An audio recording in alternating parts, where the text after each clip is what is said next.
My name is Fransua Senegal. I'm Oakland resident, born and raised. 10 years ago, July 28th, 2015, I attempted suicide and succeeded from doctor's words, by taking 250 pills, narcos, gabapentins, other over-the-counter pills, prescription pills. And it was this day unknowingly was the start of a reason to live, which is my brand, my heart, my soul, something that I push heavy to spread awareness for mental health. And it was mainly for people that look like me. To my knowledge, it was the hottest day of the summer that year. I jumped in a car, had a fight with my girlfriend at the time, and I jumped in a car to go to work, but I didn't go. I wrote cards, goodbye cards to everybody that was close to me, and I dropped one off at my mom's house.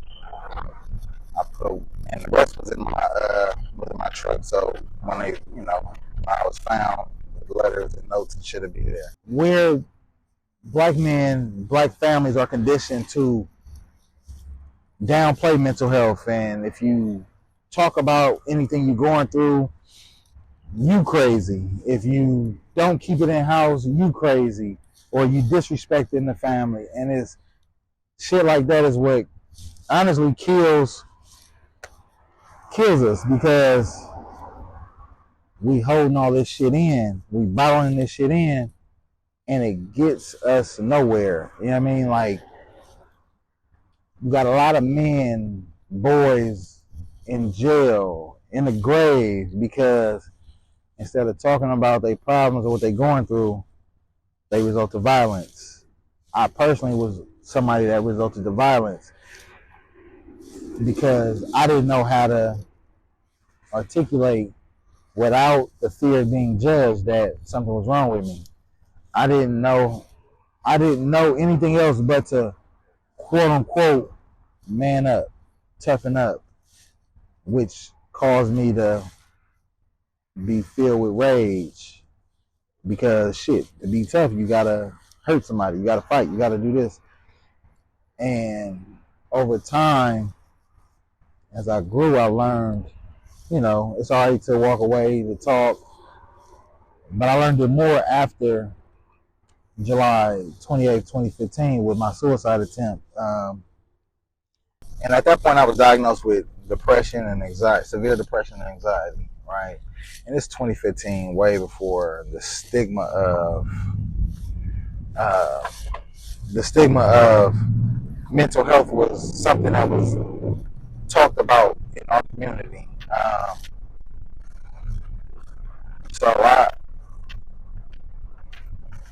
What led me to it ultimately was dealing with shit, everything from childhood, starting off with the abandonment of my father, right? The broken promises, I'm coming to get you, and all that shit. Then I grew up with my mom. My mom, she took care of a lot of my family, invited a lot of my cousins to move in with us, and that shit always bothered me, honestly. I told my mom since this happened how I felt about it, but it was like I never felt good enough, right? Because it's like, shit, my dad left me. Shit, my mom always bringing somebody in, so shit, maybe I'm not good enough. And then having failed relationships, having kids with, and it's like, okay, I know my kids love me, but damn, my relationships keep failing. what I just kept looking at myself. And shit, at the same time I was dealing with, I had just lost my job. So I was just, it was tough, honestly.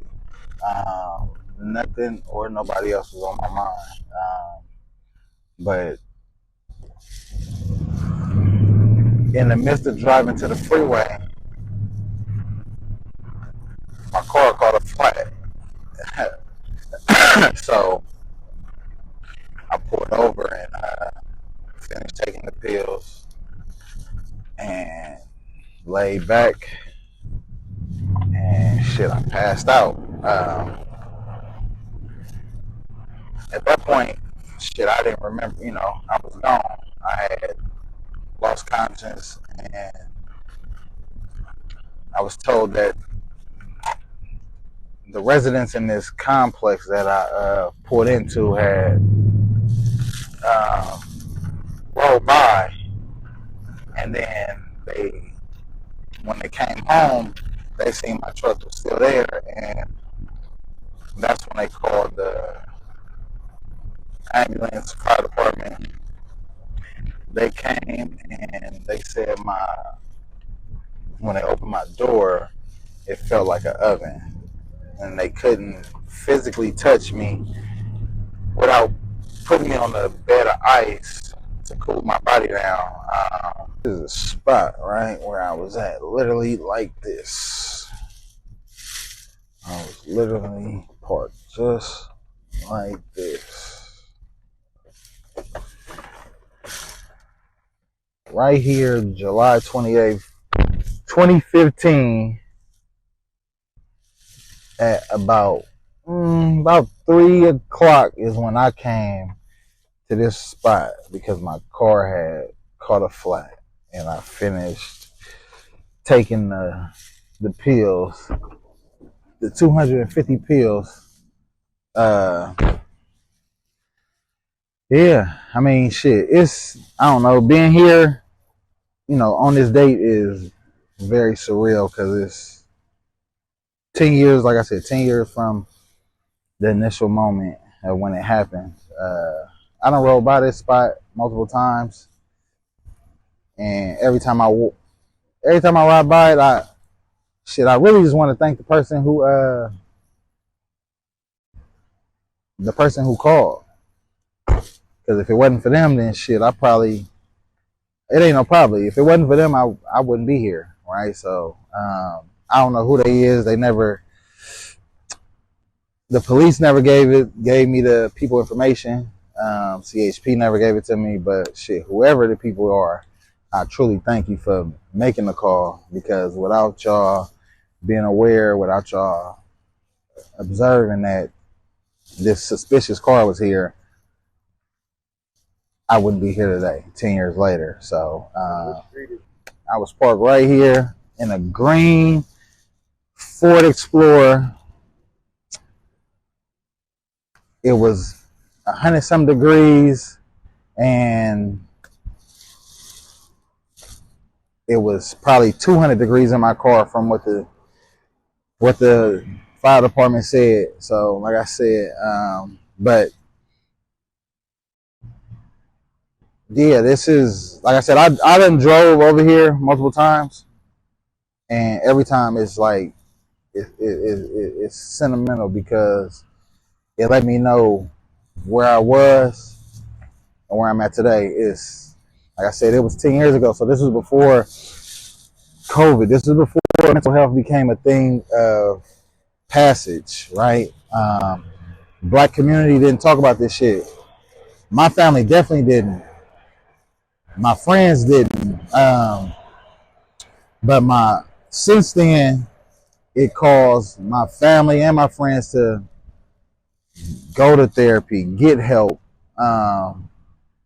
and deal with the the trauma from their childhood, they past relationships, abuse, or or whatever. So that was the upside of the situation. Like I said, 10 years ago, this is where I was found, right, and my life was saved. But a year and some change ago, my ex, my recent ex, her mom, this is like the location where her family stay, right?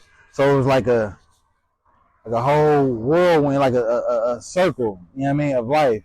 You know what I'm saying? Where it's like, damn, I was found here, and you feel me? You got found, family here. So, like I said, I would be over here frequently, you know what I mean, for other reasons, but I would always, no matter what, I would drive by here, and I would just look at this spot because of what it meant to, you know what I'm saying, what it meant to me in my life, really, because, like I said, if it wasn't for whoever was in this damn complex,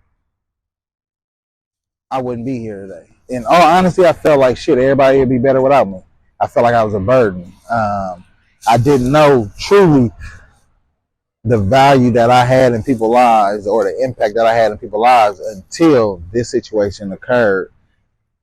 And it ain't even about it wasn't like a cry out for help, because nobody knew. When people found out, it was like, damn, he just was smiling. He just was happy. Nobody knew what I was battling and what I dealt with on a day to day to try to keep myself afloat.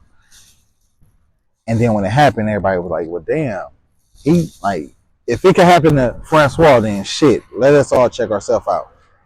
And I'm not saying like I'm a prophet of no shit, but from that moment, it made everybody start to get some help.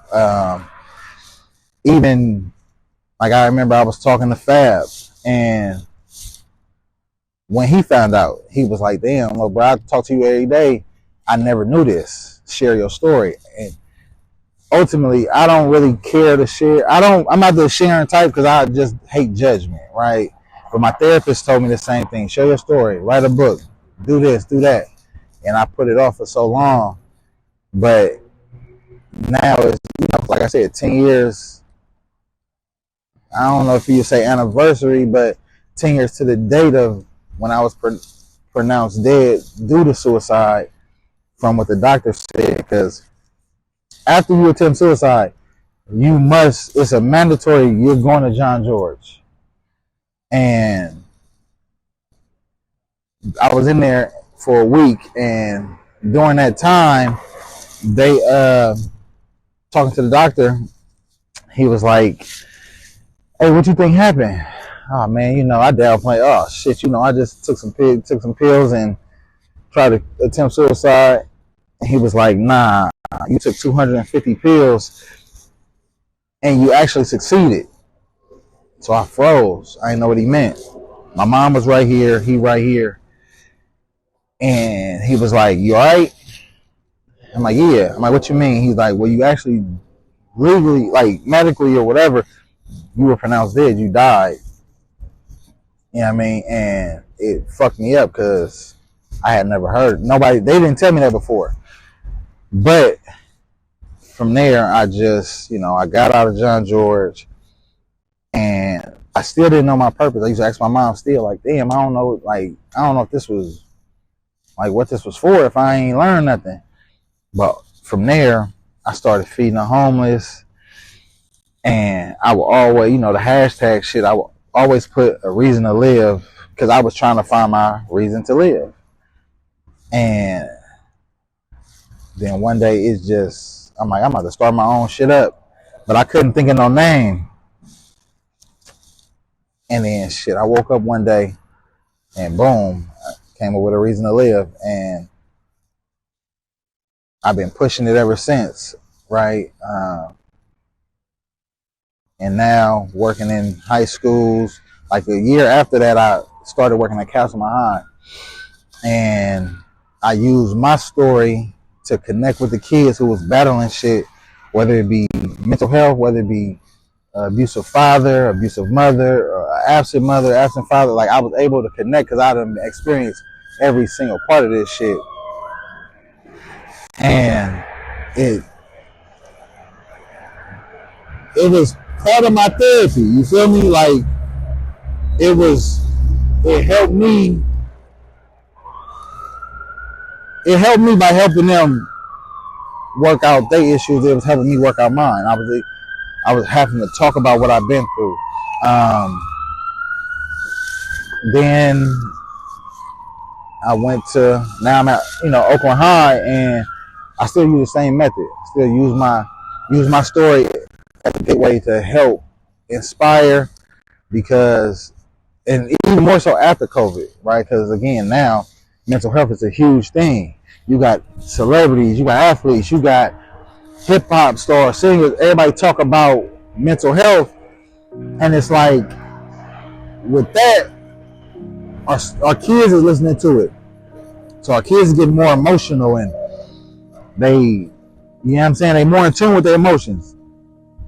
So it allows me now to even have an easier way in to connect with the kids and their families, because the mom's going through it, the dad's going through it, the grandmas, and because of my story, I'm able to connect and use it as a learning tool and a teaching tool for pretty much for our kids of today, man.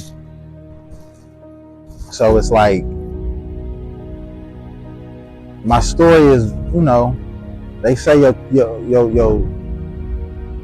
ain't your stories because you're supposed to use it to teach other people. So I just use my suicide attempt, my survival, and my upbringing and everything I went through to motivate the youth, to teach the youth, shit, even adults that be around me. The clothing that I make is simply to spread awareness and to let you know that you are enough. Find your reason to live. Everybody's reason is different. My reason ain't your reason. Your reason ain't his reason. His reason ain't her reason. But find your reason. When you find your reason to live, you find your purpose. What are you hoping that this video does? And what do you think about sharing your story to help others? How do you feel like it's all I'm hoping for, honestly, is to spread the awareness. Continue to spread the awareness. Because again, men die at a faster rate to suicide than women. So if my story can help any man, any woman, any person in general not to attempt suicide, because everybody's not going to be able to do what I did and survive.